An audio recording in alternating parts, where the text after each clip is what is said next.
Hi. Good to see you. Should I come in with my daughter and son? I want to speak to you, just you. Okay.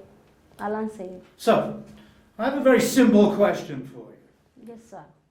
Why do you think we should give you this green card, despite all? Because you need to survive, just like us. The only difference is that you have to risk it all, while we have nothing to lose at all. Us? Are you speaking on behalf of all Somalis now? Are you turning this terrible action into some kind of obscure political statement?